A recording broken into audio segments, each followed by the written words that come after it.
apalagi perdebatan yang terkini Bapak Ibu terkait perang Iran Amerika ini, ya, maka kaum muslimin di mana-mana berdebat, muncul lagi kaji lama tentang Syiah, ya, bahwa barang siapa yang mendukung Iran maka dia berarti mendukung Syiah. Kalaupun tidak Syiah maka seolah-olah dia mendukung Syiah. Nah, Bapak Ibu yang Allah muliakan, saya kebetulan 2015 selesai S2. Judul tesis saya itu kajian tentang Syiah, ya, tentang Syiah berbahasa Arab, dibimbing oleh dua orang profesor, satu dari Turki namanya Profesor Serdar Demiral, yang satu lagi dari India namanya Profesor Dr. Abul Laith Al-Khair Abadi. Jadi saya mengkaji tentang satu kitab Syiah yang berjudul Usul Al-Kafi. Jadi Usul Al-Kafi ini Bapak Ibu, ini kitab, kalau di kita Ahlussunnah wal Jamaah itu seperti kitab Sahih Al-Bukhari, ya. Di kalangan Ahlussunnah wal Jamaah sepakat ulama, setelah Al-Quranul Karim, setelah Quran, maka kitab yang paling otentik, yang paling muktamad, yang paling layak dipertanggungjawabkan isinya itu adalah kitab Sahih Al-Bukhari. Maka biasanya kalau ada hadis HR Al-Bukhari, itu adalah, ya, ibarat ISO. Kalau di Indonesia ada namanya SNI, ya, jaminan mutu. Kalau ada HR Al-Bukhari, hadis riwayat Imam Al-Bukhari, maka itu biasanya orang nggak perlu lagi repot mentakhrijnya, ya, kecuali seandainya hadis riwayat Imam Al-Bukhari ini diambil dari kitab beliau yang lain. Karena Bapak Ibu, Imam Al-Bukhari itu tidak hanya menulis satu kitab Sahih Al-Bukhari yang kita kenal, ada lagi kitab-kitab yang lain semacam Al-Adabul Mufrad. Dalam kitab Al-Adabul Mufrad ini tidak semua hadisnya sahih, ya. Jadi Al-Adabul Mufrad yang ditulis oleh Imam Al-Bukhari itu satu kitab yang beliau tulis secara tersendiri, yang merangkum di dalamnya hadis-hadis tentang adab, tentang akhlak. Maka di dalamnya bervariasi derajat tingkat kebenaran hadisnya. Nah, Bapak Ibu yang Allah muliakan, kitab Usul Al-Kafi ini bagi orang-orang Syiah itu sama seperti Sahih Al-Bukhari di kalangan Ahlus Sunnah wal Jamaah. Jadi kitab ini yang kemudian menjadi objek kajian, ya, tesis yang saya tulis dulu, ya. Nah, Bapak Ibu yang Allah muliakan, karena tesis ini tentang Syiah, maka mau tidak mau, suka tidak suka, saya harus membaca sekian banyak buku-buku literatur tentang Syiah. Maka Syiah itu ada berlevel-level Bapak Ibu, ada tingkatan-tingkatan. Mereka tidak di level yang sama, ya. Jadi ketika disebut dengan Syiah, ketika kita berdiskusi tentang Syiah, tanya dulu Syiah yang mana yang kita sedang diskusikan, karena istilah Syiah itu, ya, banyak definisinya, banyak levelnya, banyak jenisnya. Ya, ada Syiah Itsna Asyariyah, Syiah Imam 12, itu yang banyak dianut di Iran hari ini. Ya, ada lagi nanti namanya Syiah Zaidiyah, ada Syiah Ismailiyah, ada Syiah Ibadiyah yang ada di Oman. Ya. Ada banyak level tingkatan. Adapun Syiah yang paling dekat dengan kita Ahlussunnah wal Jamaah disebut dengan Syiah Zaidiyah, ya. Jadi Syiah Zaidiyah ini Bapak Ibu hampir semuanya sama dengan kita Ahlussunnah wal Jamaah. Di mana letak perbedaannya? Di antara titik perbedaannya adalah bahwa Syiah Zaidiyah itu menganggap, berkeyakinan bahwa orang yang paling layak menjadi khalifah sepeninggal Nabi Muhammad sallallahu alaihi wasallam, yakni sahabat Nabi yang mulia, yakni Ali bin Abi Thalib, ya. Bukan Abu Bakar As-Siddiq radhiyallahu taala anhu wa ardhah, ya. Namun demikian Bapak Ibu, Syiah Zaidiyah ini, ya, walaupun mereka berkeyakinan khalifah yang paling layak sepeninggal Nabi itu adalah Ali bin Abi Thalib, namun ketika Abu Bakar dibaiat, mereka kemudian mengakuinya sebagai seorang khalifah yang sah. Ya. Cuma ketika ditanya mana yang lebih afdal, maka mereka mengatakan bahwa Ali lebih baik untuk menjadi pengganti Nabi Muhammad sallallahu alaihi wasallam. Adapun dari tataran fikih amal-amal yang lain sama dengan kita Ahlus Sunnah wal Jamaah, mereka tidak pernah mengkafirkan para sahabat. Tapi ada lagi namanya ghulatus Syiah. Ghulat itu artinya ekstremis. Orang-orang Syiah yang ekstrim itu ada Bapak Ibu. Bahkan sampai di level ta'lihu Ali. Ta'lih itu artinya menuhankan Ali radhiyallahu taala anhu. Maka ketika saya baca kitab ini, ada narasi-narasi, riwayat-riwayat yang mengatakan bahwa ya, Jibril alaihi salam itu salah mengasihkan wahyu. Harusnya wahyu itu diberikan kepada Ali, bukan kepada Nabi Muhammad sallallahu alaihi wasallam. Ini namanya ghulatus Syiah. Syiah level ekstrim. Bahkan bukan cuma menjadikan Ali itu sebagai nabi, tapi bahkan di level menuhankan Ali. Maka Bapak Ibu, Syiah itu, Syiatu Ali artinya orang yang menolong Ali, orang yang pro terhadap Ali bin Abi Thalib.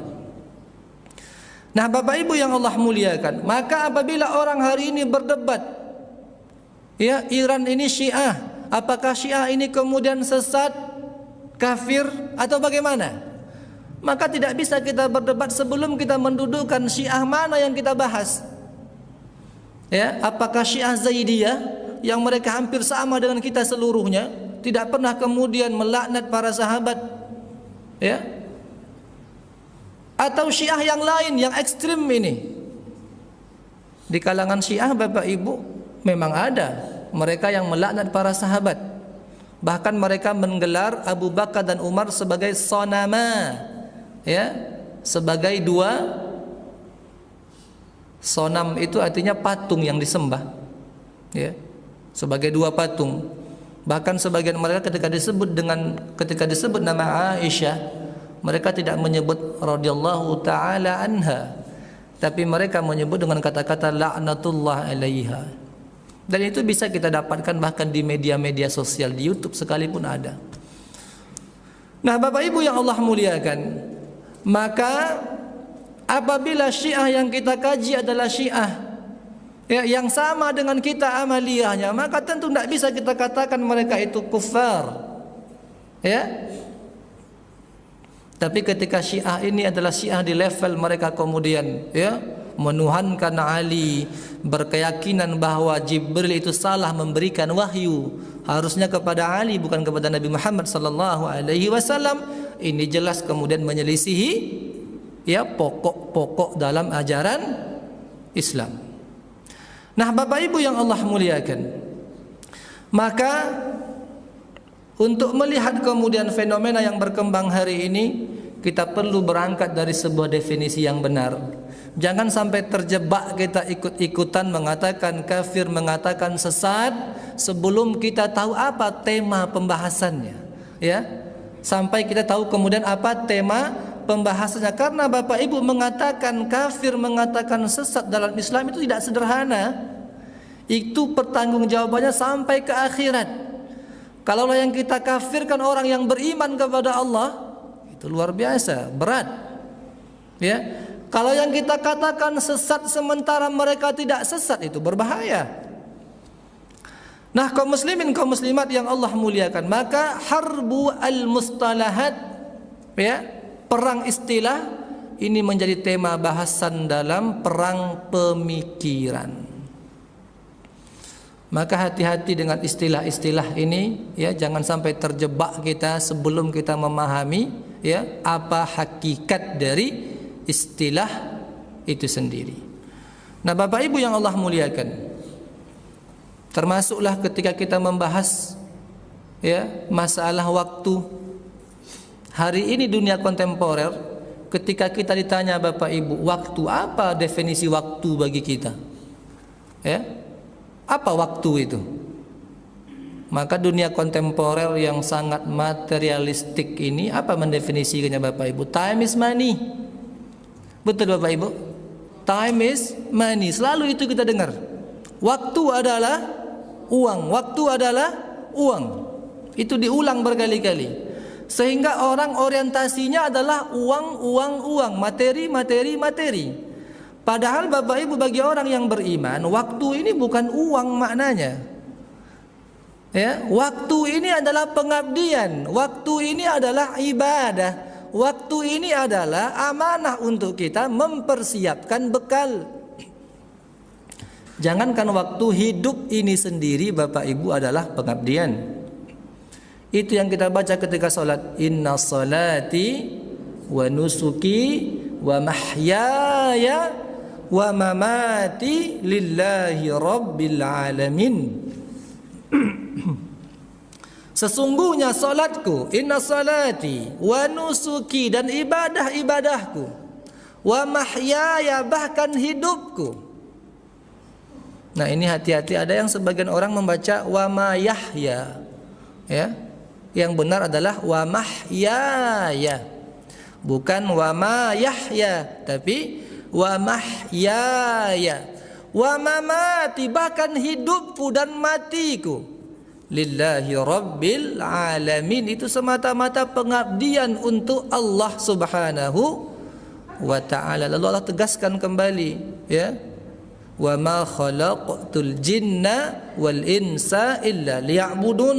Sungguh tidak aku jadikan jin dan manusia kecuali untuk mengabdi, menyembah kepada Allah subhanahu wa ta'ala. Nah Bapak Ibu yang Allah muliakan, maka waktu ini adalah, ya, sesuatu yang sangat berharga, yang kelak kita akan pertanggungjawabkan di hadapan Allah subhanahu wa ta'ala. Diberikan waktu sekian puluh ketika di dunia, sekian puluh tahun, 50, 60, 40, 30, apa yang kita lakukan dengan waktu ini? Ya. Karena apabila orang salah mendefinisikan waktu, waktu itu adalah uang, maka dia sibuk dengan mencari uang, mencari uang, mencari uang, sampai ketika azan berkumandang pun tidak bisa dia ke masjid, tidak sempat lagi sujud, tidak sempat sekedar ruku. Karena dia menyangka, meyakini waktu ini ya uang, nggak ada waktu untuk berleha-leha, semuanya untuk bekerja, mengumpulkan pundi-pundi uang. Padahal Bapak Ibu, waktu yang Allah beri ini akan ditanya, ya. Waktu ini harusnya digunakan untuk menambah bekal ibadah, kebaikan, ketaatan yang kelak kita akan bawa pulang menghadap Allah subhanahu wa ta'ala. Maka bekerja itu bahagian daripada perintah Allah subhanahu wa ta'ala. Tapi tentu tujuan kita diciptakan itu bukan untuk bekerja, bukan untuk mencari uang, tapi untuk beribadah. Maka apabila pekerjaan diniatkan sebagai sesuatu di mana kita mentaati perintah Allah untuk mencari rizki yang halal dan baik, maka dia akan menjadi bahagian daripada ibadah, ya, yang kelak kita bawa dia sebagai bekal menghadap Allah subhanahu wa ta'ala. Maka Bapak Ibu, saking pentingnya ini waktu, dalam Quran ada satu surah yang pendek semua kita hafal, ya.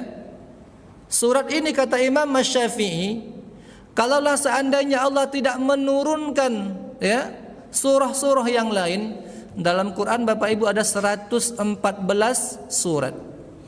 Kata Imam Syafi'i, kalaulah seandainya Allah tidak menurunkan 113 surah yang lainnya, cukup hanya menurunkan satu surah ini, maka ini sudah cukup bagi kita. Apa surah itu? Surah Al-Asr. Kita semua hafal, ya. A'udzu billahi minasyaitonir rajim. Bismillahirrahmanirrahim. Wal 'asri innal insana lafi khusr illa alladhina amanu wa 'amilus salihati wa tawassaw bil haqq wa tawassaw bis sabr. Allah bersumpah demi waktu, innal insana, sesungguhnya semua manusia, Bapak Ibu, al-insan dalam surah ini memakai alif lam, itu disebut dengan alif lam istighraqiyah. Istighraqiyah ini alif lam yang menjadikan satu kalimat itu mencakup seluruhnya. Ya, seluruh manusia, laki-laki, perempuan, apapun sukunya, semua manusia, asal dia manusia maka masuk dalam makna ayat ini. Innal insana lafi khusr. Sesungguhnya setiap manusia, seluruh manusia. Ya. Allah mulai dengan inna, harfu taukid dalam gramatika bahasa Arab, artinya penekanan, sungguh seluruh manusia. Kemudian lafi, la di sini juga lamut taukid, ditegaskan lagi benar-benar dalam keadaan rugi. Dua kali Allah tekankan dengan inna dan juga dengan lamut taukid untuk meyakinkan kita bahwa kita ini manusia seluruhnya benar-benar dalam keadaan rugi. Ya, lalu kemudian Allah berikan eksepsi, pengecualian. Kalau tidak ingin rugi maka amalkan ayat yang berikutnya. Illal ladzina amanu, ya. Wal 'asri innal insana lafi khusr illal ladzina amanu wa 'amilus shalihat. Yang pertama, kecuali mereka yang ada iman hatinya kepada Allah Subhanahu wa taala. Maka kalau tidak ada iman kepada Allah, rugi. Rugi siapapun dia. Ya. Kemudian yang kedua, agar tidak rugi, ya, illal ladzina amanu wa 'amilus shalihat. Iman itu perlu diterjemahkan kepada amalan. Ya. Iman kepada Allah, beriman tapi tidak puasa. Ya. Tidak membayar zakatnya. Tidak mendirikan salatnya. Maka iman itu Bapak Ibu perlu diterjemahkan bil jawarih, dengan anggota tubuh, dengan amalan. Maka Allah berikan pengecualian yang kedua, wa amilus shalihat. Ya, yang pertama tadi kecuali mereka yang beriman dan beramal saleh. Tapi ternyata tidak cukup hanya iman buat kita, beramal saleh buat diri kita. Allah berikan syarat yang berikutnya, wa tawasau bil haqq wa tawasau bis sabr. Wajib bagi kita Bapak Ibu untuk saling ingat mengingatkan dalam perkara kebenaran dan dalam perkara sabar. Nah Bapak Ibu yang Allah muliakan, maka sebagai penutup kajian kita subuh kali ini, ya, banyak kita lihat Bapak Ibu di tengah-tengah masyarakat kita di dunia modern ini banyak kemaksiatan. Ya, di Ramadan ini kita mendengar ada, ya, sebuah kejadian di sebuah perguruan tinggi Islam, ya, saat puasa di dunia kampus, ya, terjadi tindak kriminalitas. Kemudian beberapa hari yang lalu kita mendengar berita juga, ya, seorang kemudian ditikam, lengket pisau di kepalanya dekat Pekanbaru. Ya. Kriminalitas, belum lagi pencurian, belum lagi penjamretan, ya. Kalau kita lihat Bapak Ibu, ini ya, banyaknya kriminalitas ini, di antara sebabnya adalah, ya, kurangnya kita beramar ma'ruf, bernahi mungkar antar sesama. Kita sudah mulai hidup di zaman nafsi, diriku, cuek. Berapa banyak kita melihat Bapak Ibu anak-anak SD, SMP merokok di jalan naik motor? Pernah Bapak Ibu lihat? Banyak, ya. Maka Bapak Ibu Allah sebutkan dalam Al-Quran, ya, kuntum khaira ummatin ukhrijat linnas. Kita ini kaum muslimin benar Bapak Ibu umat yang terbaik, tapi ada syaratnya. Kata Allah, kalian adalah umat yang terbaik, ya, ukhrijat linnas, yang dikeluarkan, dilahirkan untuk seluruh manusia ini. Apa syaratnya? Ta'muruna bil ma'ruf. Harus mengajak kepada kebaikan, tidak pernah bosan mengajak kepada kebaikan, mengajak kepada kebenaran. Apakah mengajak kepada kebaikan saja cukup? Tidak. Wa tanhauna 'anil mungkar, mencegah dari kemungkaran, keburukan, mengajak orang sholat itu jauh lebih ringan dibanding melarang orang untuk berbuat zalim, berbuat korupsi, melakukan berbagai macam kriminalitas. Itu berat tantangannya Bapak Ibu. Nahi mungkar itu lebih berat daripada amar ma'ruf. Yang ketiga, wa tu'minuna billah, lakukan itu semua atas landasan keimanan kepada Allah Subhanahu wa ta'ala. Saya akan tutup dengan sebuah kisah Bapak Ibu, betapa pentingnya amar ma'ruf nahi mungkar. Ada 3 orang Bapak Ibu ya, ada 3 orang laki-laki ya, 3 orang laki-laki ini ya orang yang terkenal sangat bejat ya, orang yang jahat ya, luar biasa. Satu ketika mereka berkumpul bertiga, lalu kemudian ya mereka ya karena memang orang-orang yang tidak benar, mereka berlomba-lomba untuk menjadi siapa yang paling jahat di antara kita. Kalau dalam Quran ada istilah fastabiqul khairat, berlomba-lomba dalam kebaikan. Di dunia, di level, di lingkungan orang-orang yang jahat ini, mereka kadang-kadang berlomba-lomba untuk menjadi siapa yang paling luar biasa jahatnya, yang paling keji, yang paling kejam kejahatannya. Maka orang yang pertama mengatakan, aku jelas adalah orang yang paling jahat di antara kalian ya. Lalu orang yang kedua mengatakan tidak, jelas aku. Yang ketiga pun menafikan, aku adalah orang yang paling jahat di antara kalian. Singkat cerita Bapak Ibu, lalu lewat seorang ibu-ibu tua membawa tongkat. Lalu orang yang pertama ini segera kemudian mengejar ibu-ibu tua ini, direbutnya tongkat itu, kemudian ya disepaknya, ditendangnya dengan kuat kaki ibu-ibu yang sudah tua renta ini.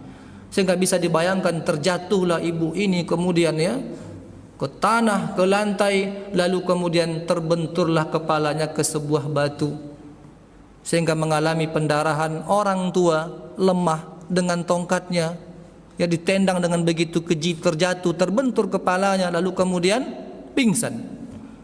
Lalu orang yang pertama tertawa ya, sambil dengan bangganya dia mengatakan, lihat kalian bagaimana keji dan jahatnya aku. Orang tua, ibu-ibu sudah pakai tongkat pun masih aku zalimi ya. Lalu kemudian orang yang kedua mendekati ibu ini ya, dengan perlahan dia bangunkan pelan-pelan. Akhirnya setelah sekian detik, sekian menit, ibu ini kemudian siuman, bangun dari pingsannya ya, dia bantu duduk. Lalu kemudian orang yang kedua ini ketika ibu itu sudah siuman, langsung dia kepalkan tangan laki-laki ini ya, dia pukulkan ke wajah ibu itu berkali-kali, sehingga bisa dibayangkan orang tua sudah pingsan, terbentur, baru siuman, dipukul dengan begitu luar biasanya. Maka ibu ini pun kemudian kembali terjatuh, tertidur, terbaring dan pingsan kembali.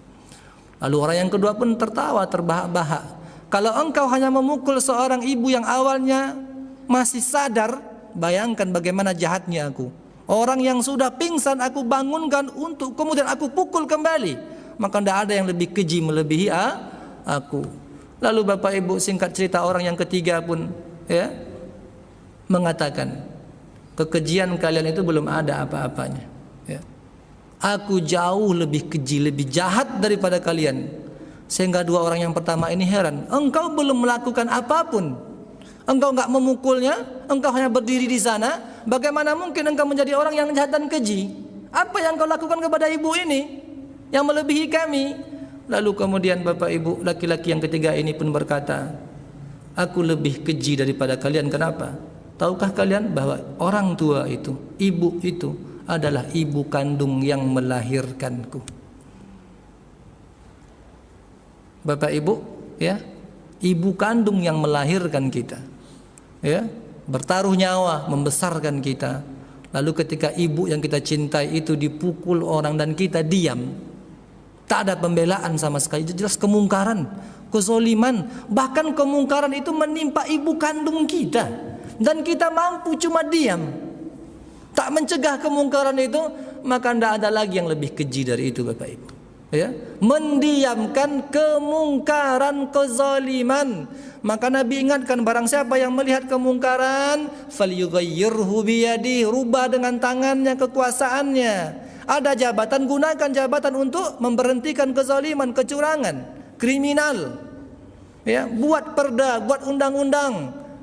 Jangan sampai nanti orang menjamret, ya, lalu kemudian ketika dikejar jambret ini, jatuh tukang jambret itu, kita yang kena perkara. Ya, itu yang viral Bapak Ibu. Kata kuasa hukumnya, yang diambil cuma dompet, berapalah uang itu, handphone. Tapi karena dia mengejar, akhirnya pelaku jambret ini kabur. Karena dia kabur, kemudian dia oleng, jatuh, meninggal. Ya, lihat dunia sudah terbalik. Ya, maka yang ada kekuasaan buat regulasi. Sudah cukup puas kita mendengar penjambretan, berapa banyak nyawa lagi yang harus hilang. Oh, seorang ibu punya anak kecil harus meregang nyawa karena dijambret. Naudzubillah. Kalau nggak mampu dengan kuasa, maka ubah dengan lisan. Berikan nasihat, berikan peringatan. Nggak mampu, maka dengan doa. Sampai-sampai Nabi menyebutkan as-sakitu anil haq syaitan akhras. Orang yang kemudian tidak bisa beramar ma'ruf bernahi mungkar, membiarkan kezaliman di depan matanya, itu tak obahnya seperti seperti setan yang bisu. Udahlah setan, bisu pula lagi, naudzubillah. Maka Bapak Ibu, mari sama-sama kita menegakkan amar ma'ruf nahi mungkar di tengah-tengah masyarakat kita. Tak bisa kita hanya mengandalkan pihak berwajib. Ya, tenaga terbatas. Maka jangan pernah bosan sebagai orang tua, ingatkan anak kita dengan siapa dia bergaul. Lihat apa isi handphonenya. Ya, kadang-kadang niatnya belajar kelompok, tapi ternyata dia melakukan perbuatan yang dilarang dalam agama. Bapak Ibu, ya, anak-anak kita jangan terlampau berhusnuzon sama mereka.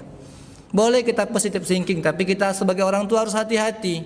Ya, kita sangka anak itu lurus-lurus di depan kita, tapi kita nggak tahu dia di luar bermain dengan siapa. Dan banyak kejadian Bapak Ibu, ya, banyak kejadiannya. Izinnya belajar kelompok, ya, ternyata dia, ya, anak-anak kecil melakukan perzinaan antar sesama mereka. Ketika dia belajar kelompok di rumah temannya, ternyata kedua orang tua temannya ini sedang nggak di rumah, dan terjadi berkali-kali dan selalu.